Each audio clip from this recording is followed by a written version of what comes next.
पहले उन्होंने सिर्फ उनकी आवाज़ सुनी थी और उस आवाज़ ने दिल के किसी बहुत पुराने जख्म को हिला दिया था, लेकिन शक अभी भी बाकी था। तभी उन्होंने अक्षय माधवी को फ़ोन पर माँ की फ़ोटो दिखाई।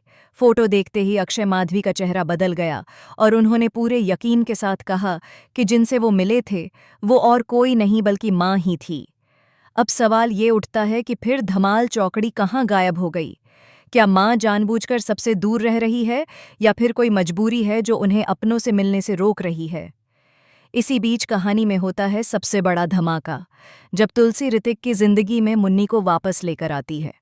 जिस मुन्नी को कभी हालातों ने और ऋतिक के फैसले ने उससे दूर कर दिया था, वही मुन्नी अब एक बार फिर उसकी जिंदगी का हिस्सा बनने वाली है।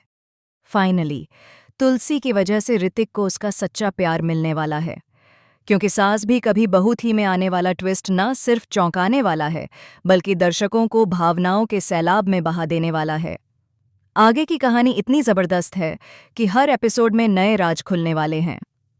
दोस्तों, अगर आप कहानी को गौर से देखें तो पाएंगे कि ऋतिक ने भले ही मिताली से शादी कर ली हो, लेकिन अब मिताली का असली चेहरा सबके सामने आने लगा है। मिताली ने हमेशा से ऋतिक को कमज़ोर समझा, उसे एक लूज़र माना, क्योंकि उसके दिल में कभी ऋतिक के लिए सच्ची मोहब्बत थी ही नहीं। वो तो चाहती थी कि उसकी शादी अंगद से हो ताकि उसे दौलत, रुतबा और ताकत मिल सके। लेकिन किस्मत ने यहाँ पासा पलट दिया। अंगद ने वृंदा को चुनकर ये साबित कर दिया कि प्यार और सच्चाई आज भी जिंदा है। ये फैसला मिताली के लिए किसी बड़े झटके से कम नहीं था। आने वाले एपिसोड्स में कहानी और भी उलझने वाली है, जब मिताली अपनी चालाकी दिखाते हुए वैष्णवी की मेहनत से बनी डिज़ाइन वाली फाइल चोरी कर लेती है। वैष्णवी, जिसने दिन रात मेहनत करके वो डिज़ाइन तैयार की थी, वो पूरी तरह टूट जाती है। उसकी आंखों में आंसू और दिल में डर बस जाता है कि अब उसका भविष्य क्या होगा। लेकिन तभी मिहिर सामने आता है। जैसे ही उसे पता चलता है कि फाइल चोरी हुई है, वो साफ शब्दों में कह देता है कि यह फाइल उसी लड़की को वापस मिलनी चाहिए जिसकी मेहनत इसमें लगी है। मिहिर का ये स्टैंड मिताली को और भी बौखला देता है। हालांकि मिताली यहाँ एक और चौंकाने वाला खुलासा करती है कि वह ये डिज़ाइन पहले ही रणविजय को शेयर कर चुकी है। ये सुनकर सबके पैरों तले ज़मीन खिसक जाती है। मिहिर कहता है कि वह रणविजय को खुद हैंडल कर लेगा, लेकिन यही फैसला आगे चलकर सबसे बड़ी गलती साबित होने वाला है। इसी दौरान एक और इमोशनल ट्रैक चलता है, जहां वृंदा अंगद को बताती है कि उसने माँ को देखा है। वृंदा पूरे यकीन के साथ कहती है कि माँ हमारे आसपास ही कहीं हैं और बहुत जल्द वापस लौटकर आएंगी। उसकी आंखों में उम्मीद है और दिल में भरोसा। वहीं दूसरी तरफ ऋतिक पूरी तरह टूटने वाला है। उसे अपनी माँ तुलसी की बेहद याद आने लगती है। हर मोड़ पर, हर फैसले में उसे माँ की कमी महसूस होती है। और यहीं से ऋतिक की जिंदगी में एक और बड़ी एंट्री होने वाली है। जी हाँ दोस्तों, शो में धमाकेदार कमबैक होने वाला है प्राची सिंह का, यानी आप सभी की फेवरेट मुन्नी का।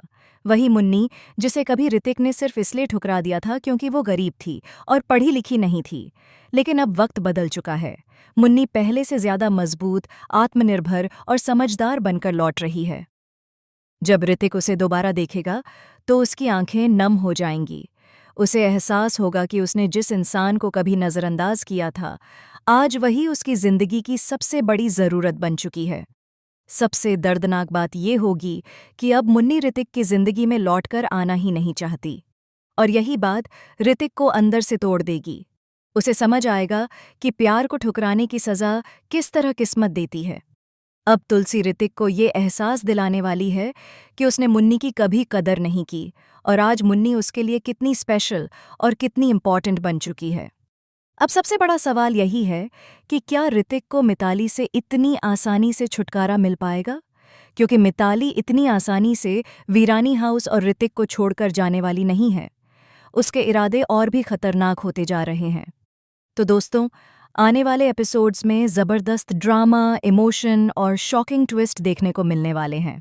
अब ये देखना वाकई मज़ेदार होगा कि मुन्नी ऋतिक के लिए क्या करती है और क्या उनका प्यार एक बार फिर जीत पाएगा। फिलहाल दोस्तों, हमें कमेंट